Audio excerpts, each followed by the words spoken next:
बिस्मिल्लाहिर्रहमानिर्रहीम। मैं हूं Habiba, general secretary of character building society, और मेरे साथ मौजूद हैं Afaq Amin, president of character building society. Character building society के इस दूसरे इंटरव्यू में मैं आप सबको खुशामदीद कहती हूँ। पहले इंटरव्यू की तरह आज भी हमारे साथ एक ऐसी शख्सियत मौजूद हैं जिनका ताल्लुक यूनिवर्सिटी ऑफ गुजरात से है और अपने गाँव में मौजूद तमाम लोगों की फलाह व बहबूद के लिए मुख्तलिफ सरगर्मियाँ सर अंजाम देते हैं। तो आज हमारे साथ मौजूद हैं मोहम्मद अवैस, जो कि university of Gujarat IT department से ताल्लुक़ रखते हैं। आइए गुफ्तगू का आगाज़ करते हैं। अस्सलाम वालेकुम अवैस। वालेकुम अस्सलाम। कैसे हैं आप? अल्लाह का शुक्र। तो अवैस बताइए कि वज़ीद वेलफेयर क्लब क्या है और आप लोगों को काम करते हुए कितना अरसा हो गया?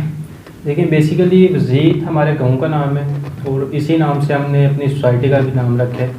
तो इसमें हमारा मेन पर्पज़ ये है कि गाँव की फलाह के लिए हम कुछ कर सकें, और हमें तकरीबन 1 साल होने वाला है। पिछले साल हमने 14 जुलाई से स्टार्ट लिया था, अपने ये इनिशिएटिव लिया था।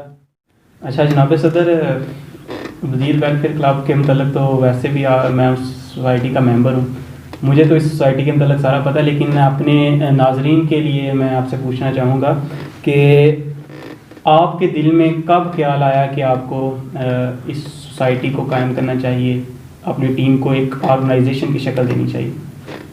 कि जी, हम चंद स्टूडेंट्स थे, पहले काम कर रहे थे, तो ये हमें 2 साल से तकरीबन हम इस पे काम कर रहे थे पहले भी, लेकिन कोई ऑर्गेनाइज इस तरह से नहीं था। तो हमने फिर सोचा कि अगर हम ऑर्गेनाइज इसको नहीं करते, किसी सोसाइटी की शक्ल नहीं देते, तो इसमें मैं जब तक हम हैं इधर, हम तो कर रहे हैं, हमारे बाद ये प्रोसेस ख़त्म हो जाएगा इधर ही। तो इसलिए हमने फिर सोचा कि इसको ऑर्गेनाइज़ किया जाए, और 2019 14 जुलाई से हमने इसको बाकायदा एक सोसाइटी की शक्ल दी, और इससे हमने अपना फिर आगे काम स्टार्ट किया। तो आफाक, चूँकि आप भी इस सोसाइटी का एक हिस्सा हैं, तो बताइए कि सोसाइटी में अब तक वेलफेयर के लिए कितने काम किए जा चुके हैं और कौन कौन से काम किए गए हैं? हबीबा, अभी तक जो हमने मेन टास्क अभी तक हमने कंप्लीट किया, उसमें यह है कि एक तो प्लांटेशन ड्राइव हमने ना गाँव में मुख्तलिफ पॉइंट्स पे पौधे लगाए हैं। उसके अलावा रिसेंटली हमने गांव में नालियों की सफाई के लिए काम किया था। पूरे गांव की जो नालियां थीं उनको साफ़ करवाया, बाकायदा बाहर से टीम मंगवाई जिन्होंने उसकी सफाई की नालियों की। और अब हम चाह रहे हैं कि उस नालियों की सफाई वाले काम को ना परमानेंट बनाया जाए, और साथ में गलियों की सफाई उसको भी हम चाह रहे हैं कि ऐड कर लिया जाए। हर महीने लोग हमें कुछ पे किया करेंगे, फ़ी घर हमें 100-200 इतना पड़ेगा एक घर वालों को, तो वो टीम को हम पे कर दिया करेंगे। परमानेंट एक हमारा वे बन जाएगा, परमानेंट सिस्टम उसका बन जाएगा। इसके अलावा हर साल हम यौम आज़ादी 14 अगस्त को उसकी तकरीब करवाते हैं। रिसेंटली 5 फरवरी को हमने न एक मुकाबला तकारीर वो उसका इनकाद किया। आपको पता है कि जो पिंड लेवल के बच्चे होते हैं, गाँव लेवल के, उनमें जो मेन इशू होता है वो ये होता है कि गांव के बच्चे, उनके अंदर एक खुद एतमादी की कमी होती है, किसी स्टेज पे जाकर वो परफॉर्म नहीं कर पाते, उनके अंदर एक डर सा होता है। तो उसको हमने ख़त्म करने के लिए एक मुकाबला तकरीर रिसेंटली 5 फरवरी को करवाया। तो अभी तक हम ये टास्क कंप्लीट कर चुके हैं। अब आइंदा जो जो हमें लगा पिंड की फलाह के लिए, गांव की फलाह के लिए बेहतर हमें लगा, वो हम करते जाएंगे इंशाल्लाह। तो बताइए अवैस, मंशूर क्या है आपकी सोसाइटी का? क्या आप लोगों की सोच बदलना चाह रहे हैं, या सोसाइटी का मेन फोकस जो है वो इंफ्रास्ट्रक्चर के ऊपर है? देखिए, मैंने पहले ही बात की है कि हमारी सोसाइटी अभी उस तरह से मैच्योर नहीं है जिस तरह हम अभी यूनिवर्सिटी में देखते हैं कि 5-5, 6-6 साल से ये हमारी सोसाइटी चल रही है, इनका एक मोटिव होता है। लेकिन हमारी सोसाइटी को अभी पूरा साल भी नहीं हुआ, तो इस लिहाज से हमारा अभी कोई फिक्स मंशूर नहीं है। जैसे जैसे हमारे लोग कोई राय देंगे तो उस लिहाज से हम इसको ऐड करते जाएंगे अपने मंशूर में। और रही इंफ्रास्ट्रक्चर और सोच की बात, तो मेरे ख्याल से इंफ्रास्ट्रक्चर एक गवर्नमेंट लेवल का काम होता है, उन्होंने चेंज करना होता है। जो उनके बल्दियाती नुमाइंदे होते हैं, उन्होंने उनका ये काम है, उन्होंने चेंज करना है। हमारा मकसद सिर्फ ये है कि लोगों की सोच को बदला जाए। लोगों की सोच को बदला जाएगा तो वो खुद से इंफ्रास्ट्रक्चर वो खुद से डेवलप कर सकते हैं। आफाक, बताइए क्या वज़ीद वेलफेयर क्लब जो है एक मैच्योर और ऑर्गेनाइज सोसाइटी बन चुकी है अब तक या नहीं? हबीबा, जैसे अवैस ने पहले अपने आंसर में बताया कि जिस तरह यूनिवर्सिटी की दूसरी सोसाइटीज़ को हम देखते हैं वो बाकायदा ऑर्गेनाइज्ड होती हैं और मैच्योर बन चुकी हैं, क्योंकि वो काफ़ी अरसे से मुसलसल काम कर रही हैं। एक उनका सिस्टम है, तो उस सिस्टम के तहत वो काम कर रही होती है। इस तरह हमें भी काम करते हुए कोई इतना अर्सा नहीं हुआ। हम पहले एज अ टीम हम सारे फ्रेंड्स मिल के काम कर रहे थे। तो फिर प्लांटेशन ड्राइव 14 जुलाई 2019 को हमने की। उसमें हमने सोचा कि यार सिर्फ हम पौधे लगा रहे थे गांव में, एक कब्रिस्तान में, एक 2 पॉइंट्स पे। तो फिर हमने सोचा कि यार सिर्फ ये प्लांटेशन नहीं, हमें गांव के लिए और भी कुछ करना चाहिए। तो उसी टीम को हमने फिर ऑर्गेनाइजेशन की शक्ल दे दी। तो जिस तरह दूसरी सोसाइटीज़ को आप ऑर्गेनाइज्ड एंड मैच्योर देखते हैं, इस तरह अभी हमारा जो क्लब है वजीर वेलफेयर क्लब, वो इतना मैच्योर नहीं हुआ, लेकिन आहिस्ता आहिस्ता इंशाल्लाह ये मैच्योर हो जाएगा, क्योंकि हम ट्राई कर रहे हैं इसको ऑर्गेनाइज बनाया जाए, मैच्योर बनाया जाए, इसका एक सिस्टम बनाया जाए। अवैस बताइए, वजीर वेलफेयर क्लब के अंदर काम करते हुए आपको मुख्तलिफ रुकावटों का सामना करना पड़ा या ऐसा नहीं हुआ? जी देखें, जो भी हम काम स्टार्ट करते हैं तो इसमें नो डाउट के हर्डल्स तो होती हैं, हर जगह पे आपको फेस करना पड़ता है, लेकिन अल्हम्दुलिल्लाह हमें कोई इस तरह की बड़ी कोई रुकावट का सामना नहीं करना पड़ा। आफाक बताइएगा, फंडिंग सोर्सेज क्या हैं आपके, किस तरीके से आप लोग अपनी फाइनेंशियल ज़रूरियात को पूरा कर रहे हैं? एज सच हबीबा, जितने भी अभी तक इवेंट्स हम लोग करवा रहे हैं उसमें जितनी भी फाइनेंशियल हमारी ज़रूरियात होती हैं वो हम जितने भी टीम मेंबर्स हैं वो अपनी पॉकेट से पे कर रहे हैं। लेकिन अब हमने कोशिश की है कि अपनी जितनी भी फॉरेन कम्युनिटी है हमारे गांव की, हमने उनको अपने साथ मिलाया और उनसे कांटेक्ट कर रहे हैं, और वो हमें एक होप दे रहे हैं, उम्मीद दे रहे हैं कि हम इंशाल्लाह फ्यूचर में आपको फाइनेंशियली सपोर्ट करते रहेंगे। करते हैं या नहीं करते वो बात की बात है, लेकिन एक उम्मीद है कि वो हमें अब सपोर्ट करेंगे, और अगर हमें फाइनेंशियली सपोर्ट किया जाए, हम अपनी फॉरेन कम्युनिटी से भी इंटरव्यू के ज़रिए यही कहेंगे कि अगर हमें वो सपोर्ट करते हैं तो हम इससे बेहतर प्रोजेक्ट्स और बड़े बड़े मेगा प्रोजेक्ट्स जितना भी हमसे हो सका, जितने हमारे फाइनेंस हमें सपोर्ट करेंगे, तो हम इससे भी अच्छे प्रोजेक्ट्स गांव के लिए ला सकते हैं। तो बताइए, आपकी टीम में कितने लोग मौजूद हैं, अगर आप उनका थोड़ा बहुत इंट्रोडक्शन देना चाहें? जी, हमारी टीम में 8 मेंबर्स काम कर रहे हैं हमारे अंडर। इसमें आफाक है, ये हमारे साथ इधर बैठे हुए हैं। प्रोफेसर उमर साहब हैं, स्वीडिश कॉलेज में प्रोफेसर हैं। इसके बाद सर निसार हैं हमारे, वो बहुत अच्छे कोलीग हैं और फ्रेंड भी हैं हमारे, तो वो AU हैं कड़ियाँवाला में ही। मोहसन बड़ा है। इसके अलावा एहसानुल्लाह, वो भी काफ़ी पॉजिटिव सोच रखते हैं गाँव के हर मामले में, वो फ़ौरन होते हैं। इसके बाद हमारे जो हैं अली शाह उमर, हमारे सर्विस इंडस्ट्री में जॉब कर रहे हैं। अच्छा, वैसे आपके मतलब मुझे तो सारा कुछ पता है, लेकिन मैं चाहूँगा कि अपने नाज़रीन के लिए आप हमें ये बताएं कि आपकी ज़ाती लाइफ से रिलेटेड एक क्वेश्चन है। आपकी शादी हो चुकी है? जी, वैसे आप खुद यूनिवर्सिटी के स्टूडेंट हैं, ये क्वेश्चन आप करना नहीं था लेकिन अल्हम्दुलिल्लाह अभी इस जेंडर से मैं बचा हुआ हूँ। और मंगनी आपके घर वाले आपके कर चुके हैं? जी अभी नहीं। वैसे ये बताइएगा कि आप सदर किस तरह से मुंतखब किए गए, क्या कोई इसका के लिए कोई प्रॉपर प्रोसीजर था, कोई वोटिंग की गई, किस तरह से मुंतखब किए गए? जी, हम तकरीबन कुछ साल से इस पे वर्क कर रहे थे कि एज ए टीम हम काम कर रहे थे पहले भी, लेकिन फिर सबके सलाह मशवरे से ये हुआ कि हमारा कोई एक प्रॉपर स्ट्रक्चर होना चाहिए, ताकि कल को हम अगर रजिस्टर्ड करवाते हैं अपनी सोसाइटी को तो इसके लिए हमें कोई नाम देना पड़ेगा, प्रेसिडेंट को, जनरल सेक्रेटरी, तो इसके लिए हमारी फिर वोटिंग हुई थी और वोटिंग में ही मुझे एज ए सिलेक्ट किया गया। अच्छा अभी भाई, इससे रिलेटेड मैं आपको बताता चलूँ कि जैसे हमने अवैस को बोला ना कि यार मैं था, अरशद भाई थे और प्रोफेसर उमर साहब, ये 3-4 बंदे अवैस की सपोर्ट में थे, तो हमारा दिल था कि अवैस को ना सदर बनाएं, लेकिन ये खुद सदर बनना नहीं था चाह रहा, और फिर इसको हमने फोर्सफुली बोला कि तुम्हें हमने सदर बनाया है, और इसको वोटिंग हमने इसके हक़ में हमने वोटिंग की।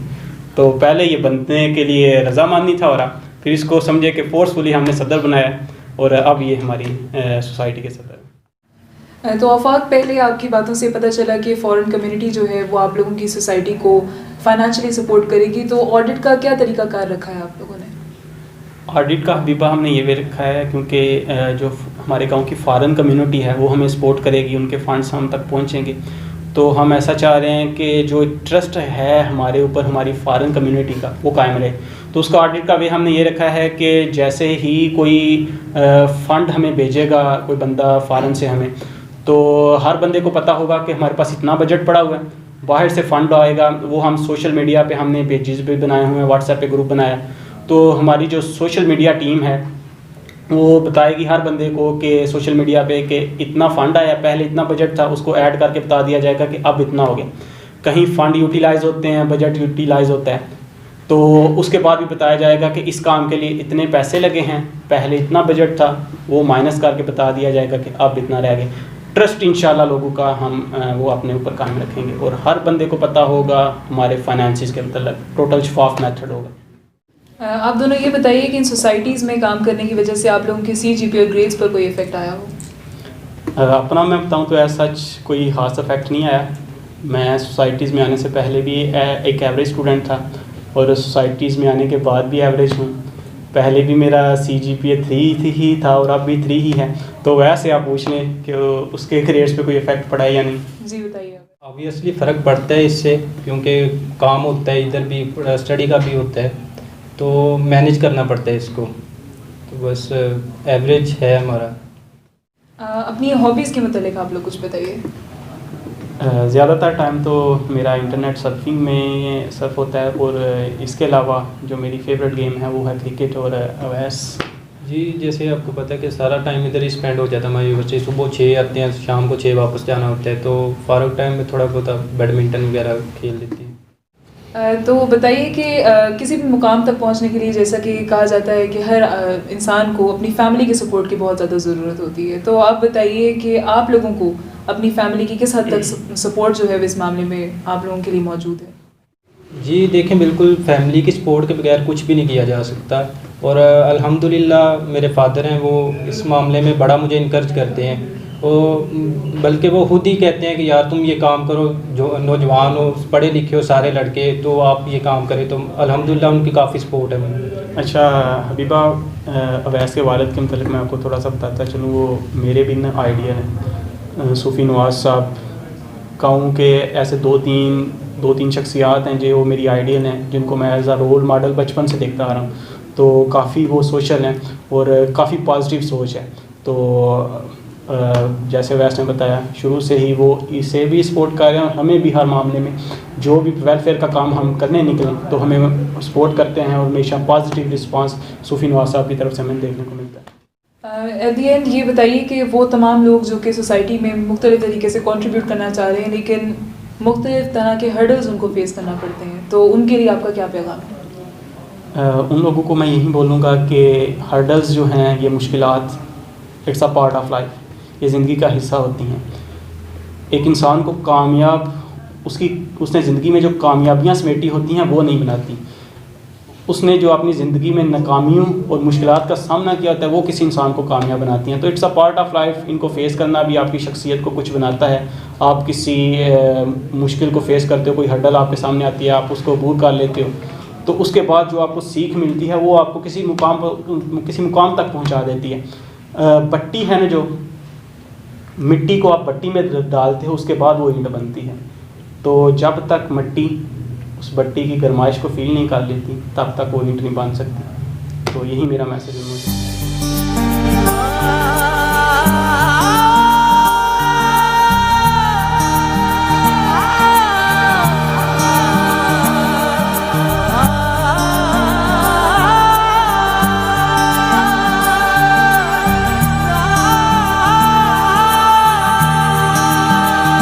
जो कैद में थे सारे परिंदे, पर भी है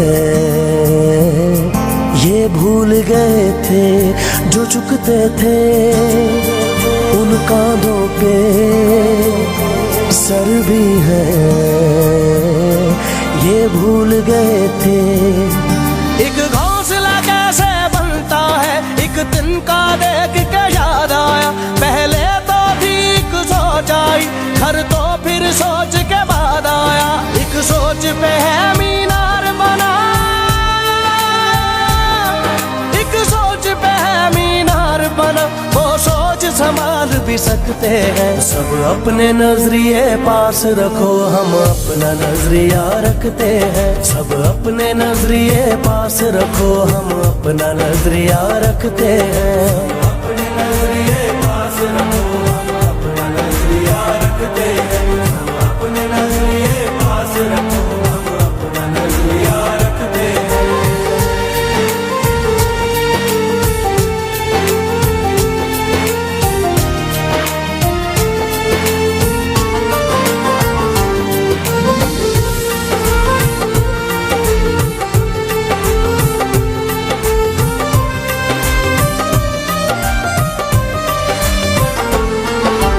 याद रहे कोई वजह है, पास अपने जो अपनी जगह है, जान जान से ज्यादा खर्चा आया, घर अपने तब नाम लगा है।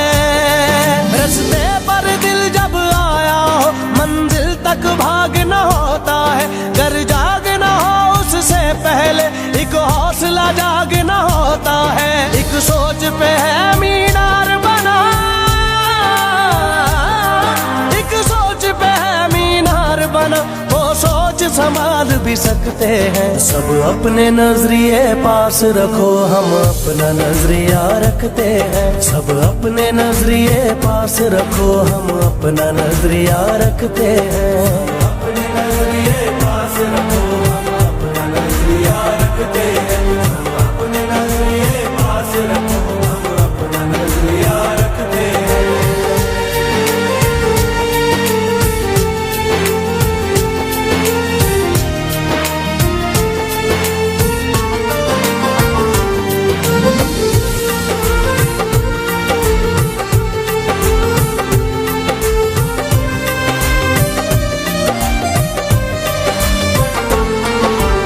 अंदर घर की एक दीवार के और कोई दीवार नहीं है। सोच से ज्यादा हथियारों में और बड़ा हथियार नहीं है। हंसना भी साथ में आता है और मिलकर रोना होता है। मंजिल तक सोच के आए हैं, बोले जो होना होता है। एक सोच पे है मीनार बना, एक सोच पे है मीनार बना, वो सोच संभाल भी सकते हैं। सब अपने नजरिए पास रखो, हम अपना नजरिया रखते हैं। सब अपने नजरिए पास रखो, हम अपना नजरिया रखते हैं। अपने नजरिए पास रखो, हम अपना नजरिया रखते हैं। अपने नजरिए पास रखो, हम अपना। नाज़रीन, ये थे वज़ीर वेलफेयर क्लब के मेंबर्स जो कि आज हमारे साथ मौजूद थे। अगर आप लोगों को लगता है कि आप लोगों के पास भी कोई ऐसी कहानी है जो कि आप लोग इस प्लेटफॉर्म पर शेयर करना चाहते हैं, तो हमारे फेसबुक पेज पर हमारे साथ रब्ता कीजिए। दुआओं में बहुत बहुत याद रखिएगा।